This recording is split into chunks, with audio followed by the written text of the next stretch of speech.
Hello दोस्तों, नमस्ते, प्रणाम। आइए आप लोग के बीच में बहुत सुंदर प्यारा एक बेटी विवाह गीत गाने जा रहे हैं।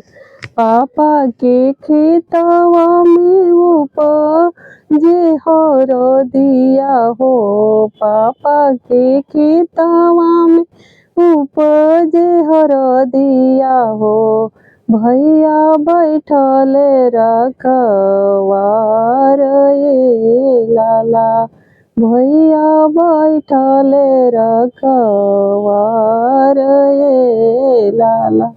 पापा के आगे पीछे डोलेली मम्मी हो, पापा के आगे पीछे डोलेली मम्मी हो, अब बेटी भोइली से आनो ये लाला, अब बेटी भोइली से आनो ये लाला।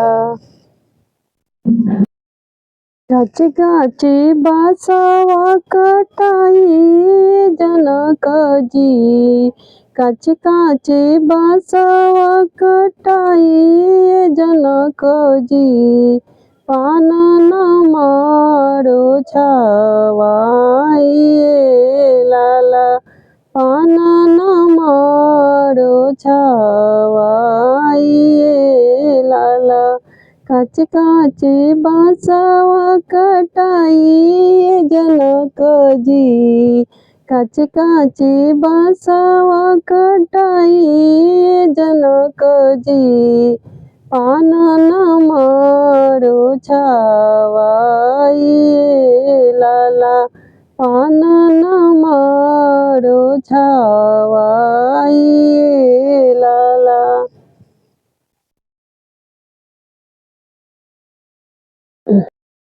चौकी पो बोईली बेटी हो सीता बेटी, चौकी पो बोईली बेटी हो सीता बेटी, हरदी चढ़ेला सिर पगए लाला, हरदी चढ़ेला सिर वार ये लाला, हरदी चढ़ेला सिर माथ ये लाला, ऐली बरतिया मड़ुआ बीचे उतरेला, ऐली बरतिया मड़ुआ बीचे उतरेला, बेटी बैठे पापा जांघ ये लाला, बेटी बैठे पापा जांघ ये लाला, बेटी बैठे पापा जांघ ये लाला।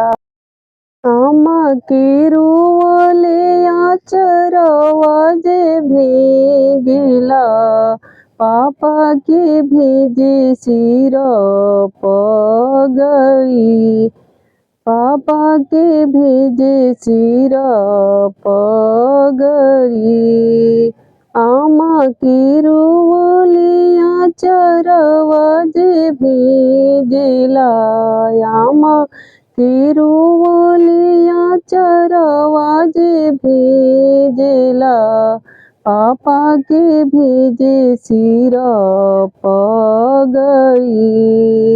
आजू दुलरई तीन बेटी पाराया जे भोइली हो, आजू दुलरई तीन बेटी पाराया जे भोइली हो, सुन भइले आंगना दुआर ये लाला, सुन भइले आंगना दुआर ये लाला।